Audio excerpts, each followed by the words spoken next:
sou a professora Zezé Barino e eu trabalho há 40 anos em concursos públicos com a disciplina mais bonita do mundo, que sem dúvida é o português. Você não acredita, não? Mas eu posso provar isso para você. Bem, você viu que nós teremos o concurso para o Consurs de Minas Gerais, o concurso para o SAMU, tão esperado concurso para o SAMU. Você quer saber um pouco mais sobre o edital, né, a parte de língua portuguesa e também resolver algumas questões da banca para que você conheça o que você terá, né, que resolver na hora da prova? Então acompanhe comigo, por favor. Bem, esse concurso do SAMU ele será organizado pelo IBGP, a banca é IBGP. São 488 vagas para contratação imediata. Olha que maravilha!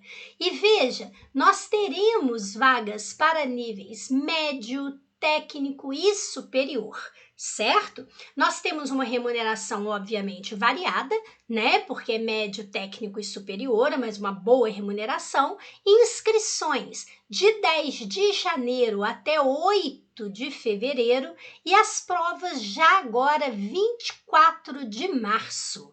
Aproveite para estudar e saia na frente. Tem gente aí que vai deixar passar janeiro, férias, aí depois vem carnaval, vai querer começar a estudar isso 10 dias antes da prova. Então, se você quer uma dessas 488 vagas e você só precisa de uma, tá? Comece a estudar agora. Bem, em relação ao programa, você vai poder observar que o programa para ensino médio, ensino técnico e para o ensino superior, ele troca lá algumas palavrinhas, põe algumas referências diferentes, mas ele é o programa do ensino superior. Então você vai perceber que eu até destaquei as mesmas obras que eles colocam em referências, há pouquíssima diferença. Agora, em relação ao conteúdo, o conteúdo é o mesmo. O que nós temos aqui? A parte de texto, analisando a compreensão e a interpretação de texto, quer dizer, o entendimento do texto. Então, as respostas estarão explícitas, claras, ou a interpretação, que é a leitura das entrelinhas. Então, nós temos aqui dentro a questão dos pressupostos, dos subentendidos, das inferências. Então, temos aqui vários termos que temos que conhecer. A questão da tipologia textual, a diferença de um texto informativo para um texto expositivo, por exemplo, isso é muito importante. A questão dos gêneros textuais, você sabe a diferença, por exemplo, de um anúncio para uma propaganda? Você sabe a diferença de um conto para uma crônica? Mas saber a diferença, né? Teoricamente não. É ler aquilo ali, ó, e saber a diferença. Variação linguística. Por exemplo, você sabe quando você está tendo ali dentro daquele texto marcas de oralidade, marcas de impessoalidade, onde está aparecendo um determinado diálogo entre o autor e o leitor? Então, temos que conhecer isso tudo. Discurso direto e indireto, quase todo mundo até conhece, mas o indireto livre, você sabe o que é? Sabe reconhecer? E quando falamos de coesão e de coerência textuais, esse assunto sempre tem sido muito cobrado.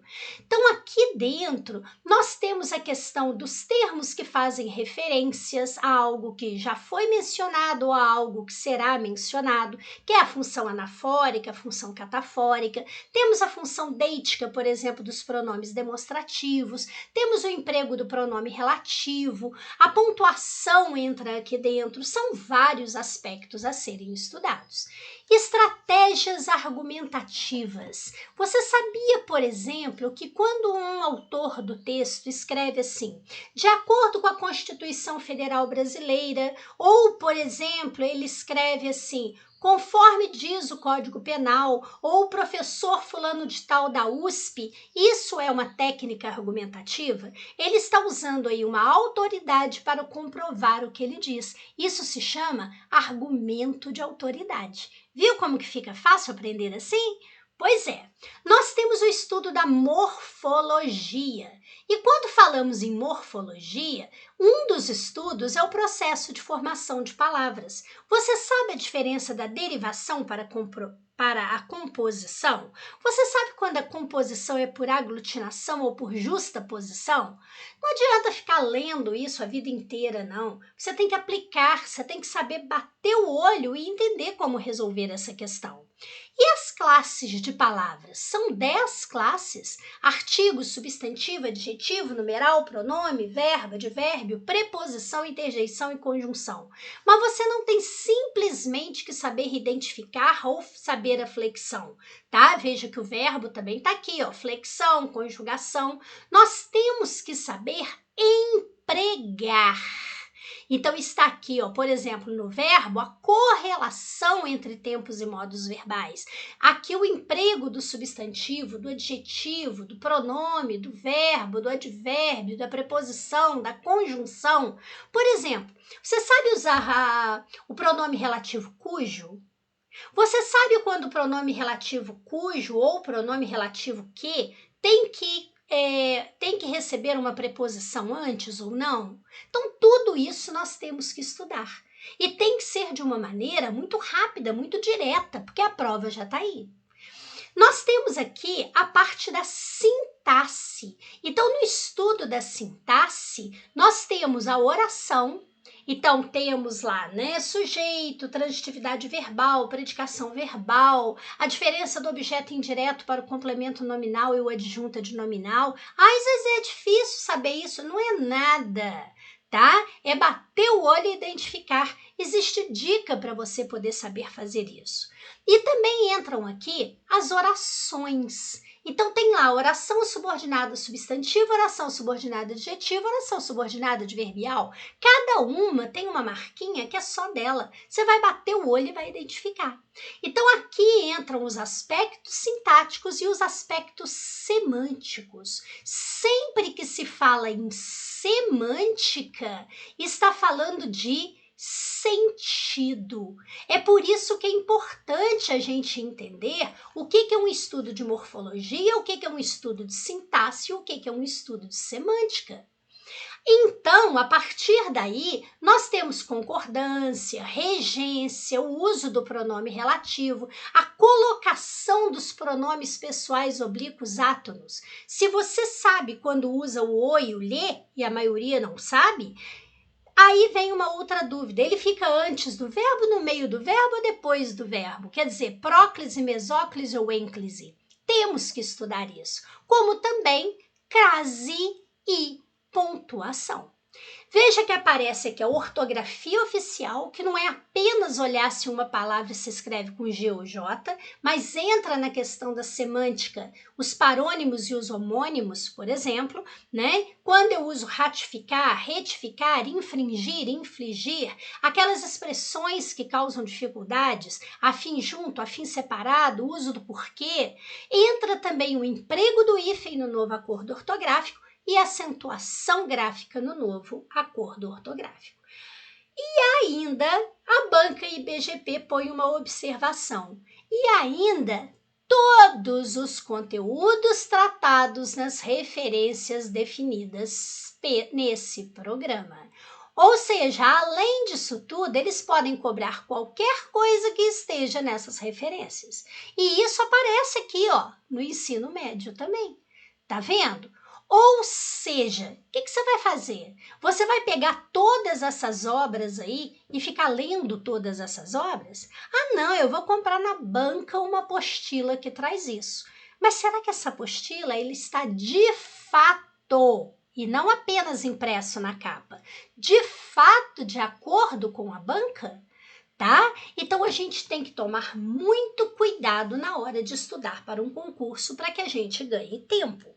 Por essa razão, eu estou apresentando para você um curso que meus 40 anos de experiência em concursos públicos me mostrou ser o melhor caminho para estudar, que é o português em questões para a banca que fará a prova do seu concurso. Então você vai ver o seguinte, como isso funciona? Eu te dou uma primeira prova da banca IBGP. Você vai resolver essa prova. Você resolve, corrige, anota suas dúvidas. Em seguida, você vai assistir ao meu vídeo. É bom que seja vídeo, porque você pode voltar quantas vezes você quiser, você pode pausar para copiar, não é? E aí você vai ver que eu começo explicando lá no texto. O que é importante você observar no texto, dicas que aparecem no texto que fazem você garantir questões nessa banca, tá? E você normalmente nem dá atenção a isso. Depois eu vou para a primeira questão e começo a trabalhar aqui no enunciado termos que você pode não conhecer, possíveis pegadinhas, e aí eu vou explicar para você por que a resposta é A e não B, como todo mundo marca. E também vou explicar para você as outras opções. Vamos imaginar que essa questão envolva a diferença entre pressuposto e subentendido. Então, eu explico isso para você e, em seguida, mostro isso na questão. Ótimo! Vou para a questão número 2, faço o mesmo processo.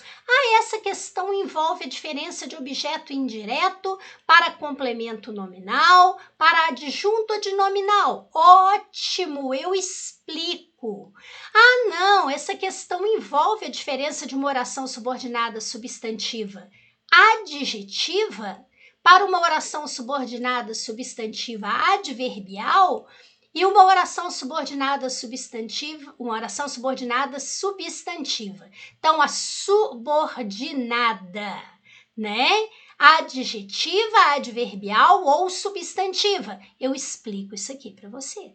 Percebeu? Então, você vai parando, pausando, vai copiando no seu caderno. E eu também tenho o auxílio de alguns PDFs que são essenciais. Mas não é aquele mundo de papel, não. Você tem lá, por exemplo, PDF de conjunção. É uma página, tá? É aquilo que você tem que reforçar o estudo e eu te mostro isso nas questões. O porquê?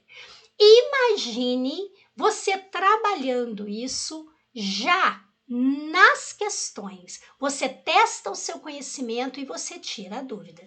Terminamos a primeira prova. Você tem dúvida? Mande para mim e eu responderei particularmente para você. Bom, não é? Bem, eu selecionei aqui duas questões da prova da Prefeitura de Brumadinho para psicólogo, prova realizada em 2023.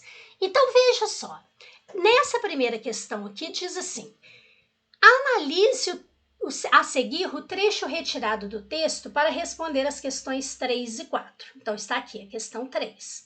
Outros 24% planejam utilizar o resultado do vestibular online para tentar uma vaga. Isso está lá nas linhas 14 e 16. Então, eles fizeram uma série de afirmações e você deve dizer o que está correto. Então, veja, o verbo da oração principal está conjugado no pretérito perfeito do indicativo. Qual é a oração principal? Então, veja, outros 24% planejam, tá? Então, eu tenho aqui já esse verbo planejam, certo? O que você vai observar? Eles planejam agora, neste momento. Então, isso é presente. Isso é um verbo que está no presente do indicativo. Pretérito quer dizer passado. Se eu dissesse que eles planejaram, tá? Ou eles planejavam, isso seria pretérito. Então, se eu dissesse planejaram, né? Isso seria pretérito perfeito, porque a ação foi concluída. Se eu digo, né, planejavam é imperfeito, era alguma coisa que estava acontecendo. Mas veja, não é isso aqui que vai matar. O que vai matar é isso, é saber que pretérito é passado, e esse verbo não está no passado, esse verbo está no presente. Então, pronto, já sei que essa está errada. Tá? Eu estou procurando a correta, então essa está errada. A próxima diz: no trecho não há a presença de uma oração reduzida. O que você tem que saber sobre a oração reduzida? A oração reduzida, ela aparece com um verbo em uma das formas nominais, ou seja, o infinitivo, que é aquele que termina em R, falar, vender, partir, o gerúndio, que é aquele que termina em NTO, falando, vendendo, partindo, e o particípio. O particípio, quando ele é regular, ele termina com DO, falado, cantado, né, sido. Mas também existe o particípio irregular. O particípio irregular, ele tem outras terminações. Então, por exemplo, eu falo para você assim, dito, terminação TO. Eu digo para você pago, terminação GO. Eu digo visto, terminação STO. E eu digo aceso, terminação SO. São as principais terminações dos particípios irregulares. Se você ler tudo junto, o que formou? Isso, tô gostoso. Viu como fica fácil? Então, veja só. Aqui eu tenho um verbo no infinitivo. Aqui eu também tenho um verbo no infinitivo. Não há uma conjunção aqui antes desse verbo no infinitivo. Para aqui, ó, isso é preposição. Tá no meu PDF para a gente poder estudar. Então, olha, tá dizendo que não há a presença. Há sim. Então, está errada. Agora veja a letra C. O trecho para tentar é uma oração subordinada adverbial final reduzida de infinitivo.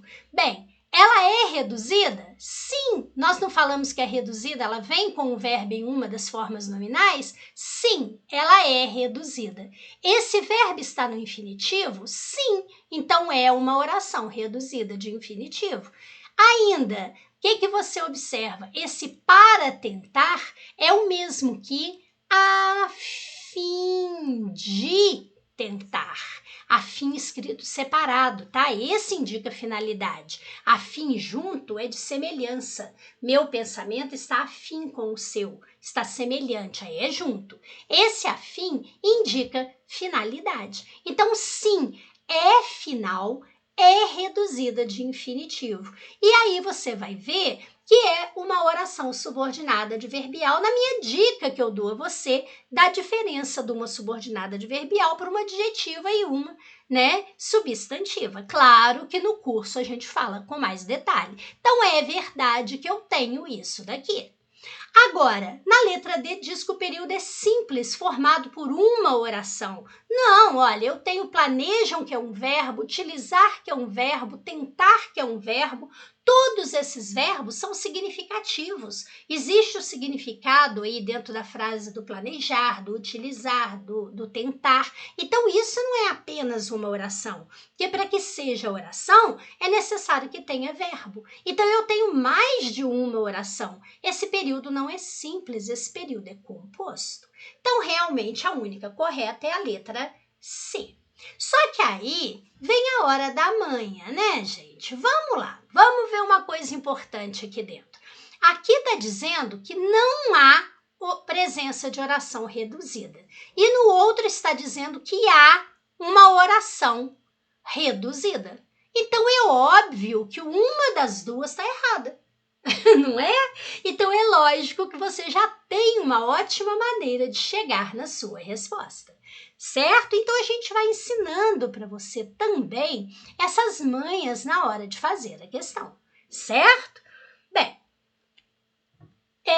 eu coloquei aqui uma outra questão que é da Prefeitura de Brumadinho para psicólogo e fala assim, ó, é correto afirmar que as vírgulas empregadas na linha 13, então veja, eles põem a numeração de 5 em 5. Então, essa é a 11, essa é a 12, essa é a 13. Então, a vírgula, ó, tá separando isso aqui, ó, né? Que será usado por 33% dos estudantes. Então, está dizendo, é correto afirmar que as vírgulas empregadas na linha 13 isolam o quê? Então, vamos lá. Vou primeiro te explicar, depois eu dou a manha para você, né? Então, veja só. Você tem aqui a presença desse que. Você vai perceber que esse que, ele substitui o termo anterior. É como se eu dissesse assim, ó, o resultado do vestibular presencial será usado por 33% dos estudantes. Então, esse que substitui o termo anterior, para eu não precisar repeti-lo. Eu poderia trocá-lo por o qual. Sim, eu poderia dizer assim, ó, deve ser o resultado do vestibular presencial, o qual será usado. Se fosse um termo feminino, a qual, plural, os quais, as quais. Quando isso acontece, esse que é um pronome relativo. Fácil de você identificar, tá vendo? E aí, o que acontece? Quando você tem uma oração iniciada por pronome relativo, e aquela oração é iniciada por pronome relativo, ela sempre será uma oração subordinada adjetiva. Eu não disse para você que cada oração tem uma marca que é só dela? Então, se inicia por pronome relativo, só pode ser adjetiva. Existem dois tipos de adjetivos. As explicativas, que fazem uma explicação sobre o termo anterior, e as restritivas, que restringem aquilo que foi anteriormente mencionado. Por exemplo, o aluno que respira passa. Eu só estou explicando que aluno respira. Agora, o aluno que estuda passa, eu estou restringindo, só passa aquele que estuda. Agora, temos uma dica? Temos. Se houver a pontuação, em questão aqui é vírgula, antes do pronome relativo, essa oração é adjetiva explicativa. Se não houver a vírgula antes do pronome relativo, esta oração é restritiva. Então, você já sabe que se trata de uma oração subordinada adjetiva explicativa de adjetiva e como tem a vírgula, ela é explicativa. Resposta letra A. Acabou. Quer ganhar tempo? Então vamos lá. Olha como que a banca entregou essa questão aqui. Nós temos aqui dentro o verbo, nós temos essa expressão será usada, né? Então nós temos verbo. Se nós temos verbos, tem que ser o quê? Oração. Veja que na B, na C e na D, está falando de termos. E termos não tem oração, não tem verbo. Aposto não tem verbo, sujeito não tem verbo, adjunta adverbial não tem verbo. Só quem tem verbo é a oração, porque ela tem esse predicado aí dentro. Certo? Então, olha que você também teria essa dica rápida para fazer a questão. Bom, não é? Bem, se você gostou da ideia aí de trabalhar português dessa forma, que é uma forma muito direcionada, faz você ganhar tempo e faz você conhecer muito bem a banca, eu convido você a fazer meu curso de português em questões comentadas para o Consurge, né, o SAMU, porque eu vou resolver com você 150 questões da banca. Veja o que você aprendeu nessas questões. Agora imagine com 150. Certo? E eu convido também você a conhecer o curso de informática do professor Paulo França. Você vai perceber que com ele você fecha a prova de informática assim, brincando. Português e informática são dois monstrinhos nos concursos públicos. Que tal você fazer a dobradinha? Você fazer português e informática com dois professores com muita experiência e por um valor muito humano, tá? Vamos realizar o concurso, o sonho de passar no concurso do SAMU? Entre em contato aí com o nosso WhatsApp que nós teremos muito prazer em ajudá-lo a realizar o sonho. Muito obrigada, fique com Deus, paz e luz para você.